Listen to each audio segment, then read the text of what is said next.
बालिका उच्च माध्यमिक आदर्श विद्या मंदिर आदर्श नगर मालपुरा की ऑनलाइन कक्षा में आप सभी विद्यार्थियों का हार्दिक स्वागत अभिनंदन। प्यारे विद्यार्थियों, आज हम कक्षा 10वीं कक्षा है उसके हिंदी विषय का जो प्रथम पाठ है सूरदास, उसका अंतिम पद है, उसको पढ़ने जा रहे हैं। चूंकि मैं आपको बता देना चाहता हूँ, पूर्व में मैंने आपको बताया है कि सूरदास द्वारा विरचित या यूं लिखूं तो सूरदास की अमृत्यु प्राप्त लेखनी से विरचित भ्रमर गीत से उक्त काव्यांश जो है वो लिया गया है। शैली की बात करें तो भावात्मक शैली का प्रयोग जो है वो कहीं ना कहीं कवि सूरदास ने किया है।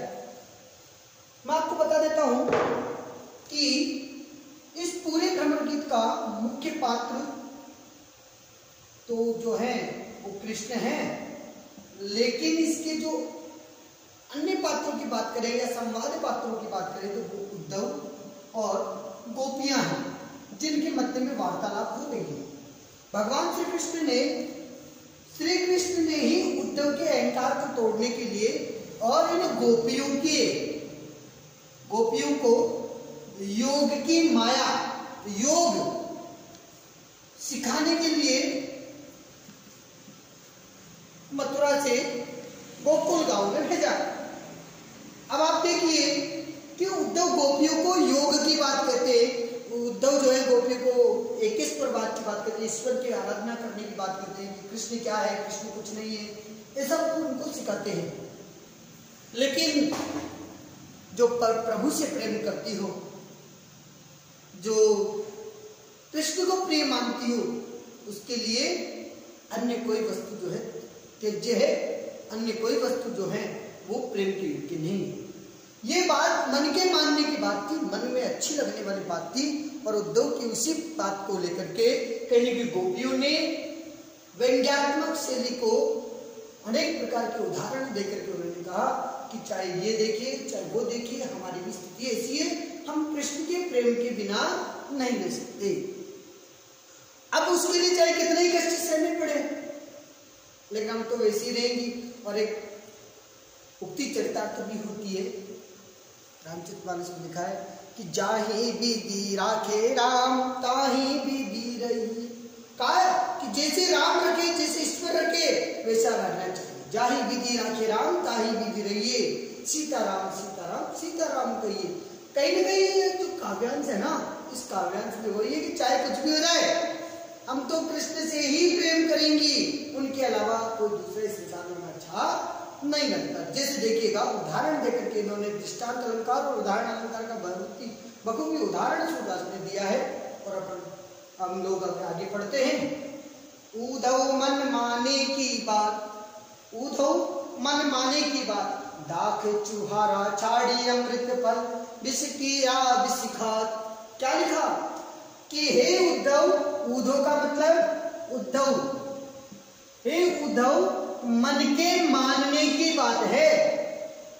कृष्ण जैसा भी है हमें प्रिय है, कृष्ण से हम प्रेम करते हैं, वो चाहे छलिया हो, चाहे उन्होंने हमारे को धोखा दिया हो, वो हमारे को छोड़ करके चले गए हो, चाहे वो कैसे भी हो, तो तुम हे उद्धव तुम उनको छोड़ करके योग की बात करते हो, तो योग की बात हमें अच्छी नहीं लगती है।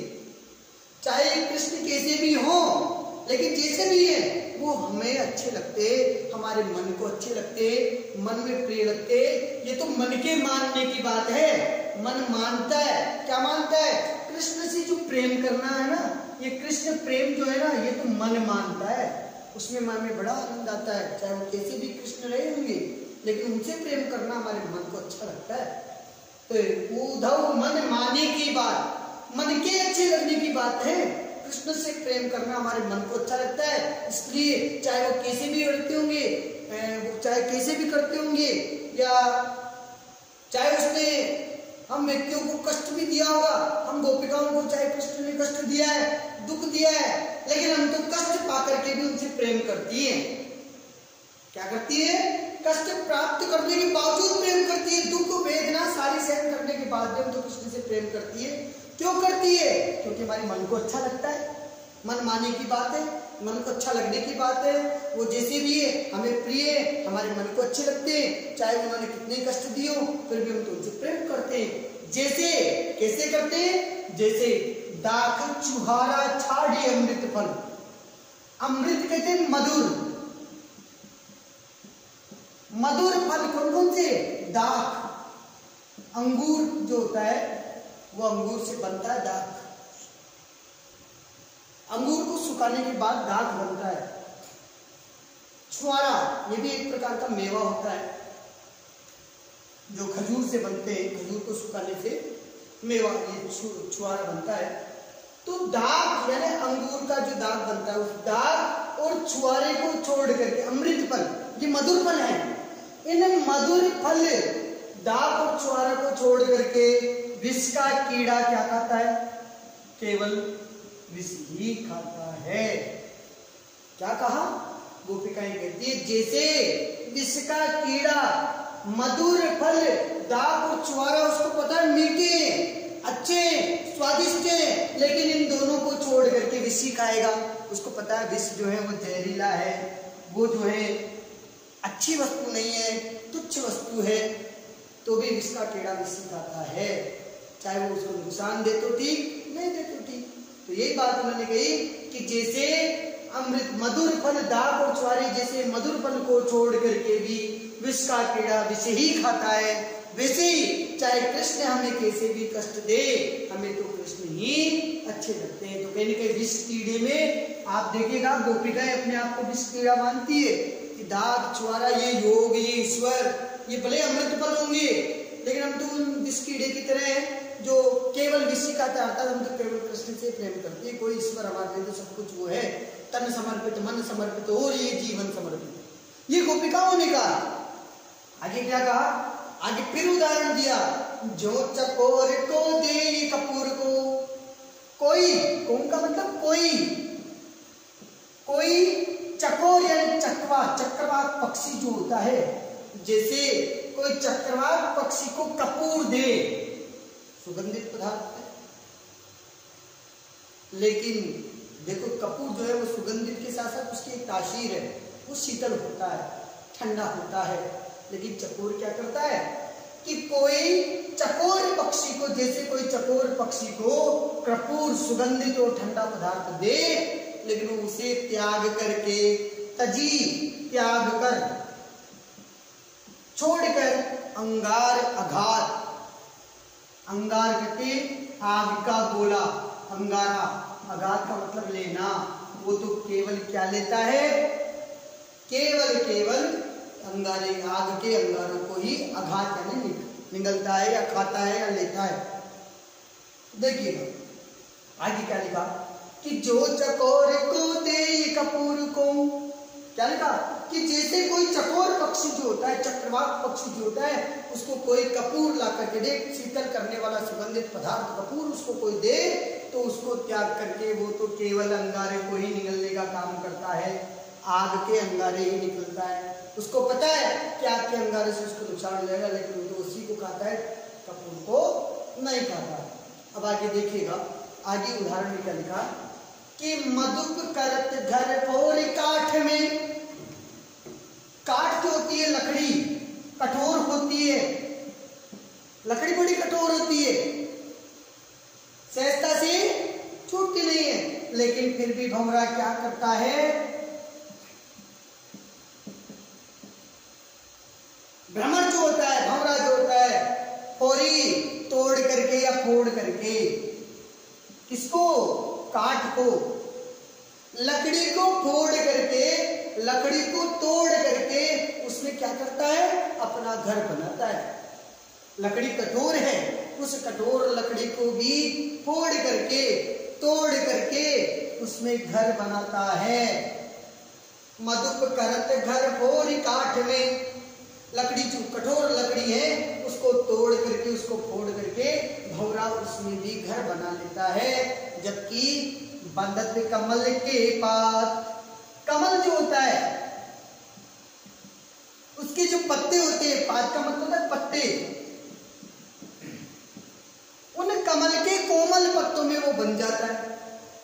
अंदर से पराग लेने के लिए जो ही घुसा और कमल जो है बंद हो जाता है सूर्यास्त में, तो जो ही बंद होता है तो वो उस पत्तों में कैद हो जाता है, निकल नहीं पाता। जबकि वो क्या करता है, काठ की जो लकड़ी है, जो काठ है, जो कठोर लकड़ी है, उसको फोड़ करके उसमें घर बना लेता है। लेकिन कोमल कमल के पत्तों में वो कैद हो जाता है। वो चाहे तो उससे निकल सकता है, लेकिन वो वहां से निकलता नहीं है। ये तो मन के मानने की बात है, मन को अच्छे लगने की बात है।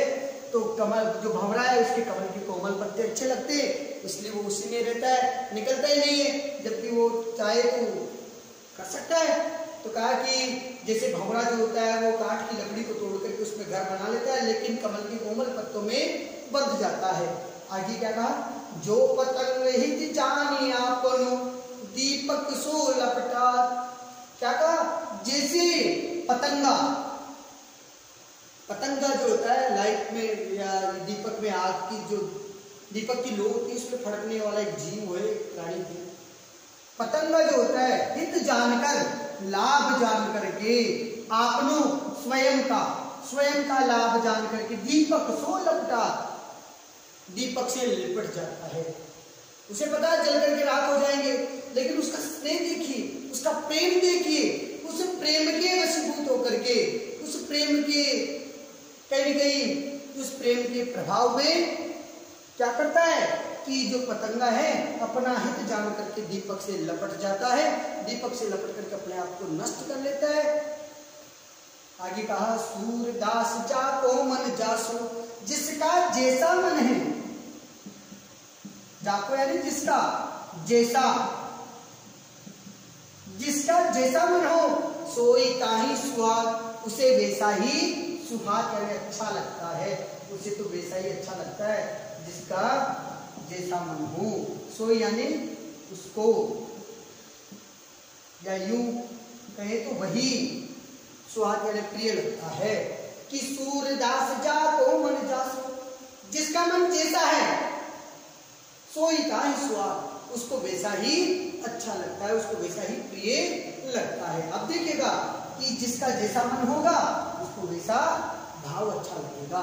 मुझे यदि भक्तिकालीन काव्यधारा को पढ़ना अच्छा लगता है तो मैं भक्तिकालीन पढ़ूंगा, किसी को कहने भक्तिकालीन अच्छी नहीं है, रीतिकाल अच्छा है तो रीतिकालीन काव्यधारा को अच्छा लगेगा। तो जिसका जैसा मन है उसको वैसा ही प्रिय लगता है। तो कवि ये कहना चाहता है, सूरदास ने कहीं ना कहीं इसके माध्यम से कवि ने कहा कि आप चाहे कुछ भी कह दीजिए, आप ईश्वर को चाहे ईश्वर बताइए, चाहे कुछ भी बताइए, लेकिन हमें कृष्ण चाहे कैसा भी अच्छा लिया है, चाहे कितने ही कष्ट हमारे को देने वाला हो, लेकिन हमें तो कृष्ण ही प्रिय लगता है, उसके अलावा कुछ भी नहीं है। तो अब यदि आप बात करें शैलीगत विशेषताओं की, तो आप देखिएगा कि इसमें सरल ब्रज भाषा का प्रयोग किया गया है। कवि ने कौन सी भाषा का प्रयोग हुआ है, ब्रज भाषा का प्रयोग हुआ है। शैली की बात करें तो शैली भावात्मक शैली का प्रयोग इसमें किया है, शैली भावात्मक है। यदि बात करें उद्धव के उपदेशों की बात करें तो उद्धव जो है उनके उपदेश, उनके उपदेशों को तर्क सहित गोपिकाएं जो है तर्क सहित जो है अपनी बात रख रही है। तर्क सहित गोपिकाओं ने अपनी प्रेम व्यवस्था पर नम्रतापूर्ण वर्णन किया है। तर्कों का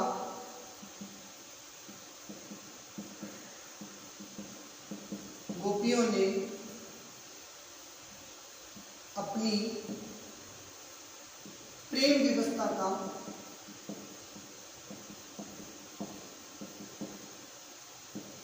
नम्रतापूर्ण वर्णन किया है। अलंकारों की बात करें तो अलंकारों में अनुप्रास, मनमाने, कपूर कोम, विस्कीरा विस अनुप्रास अलंकार यहाँ है। उदाहरण अलंकार का प्रयोग भी हुआ है और कहीं दृष्टांत अलंकार का भी प्रयोग इसमें किया है। ये आज हम लोगों ने कक्षा 10 की हिंदी अनिवार्य विषय में सूरदास का ये चैप्टर पूरा किया है। अब इसको पढ़िएगा, कहीं कोई दिक्कत हो आप पूछ लेगा। धन्यवाद।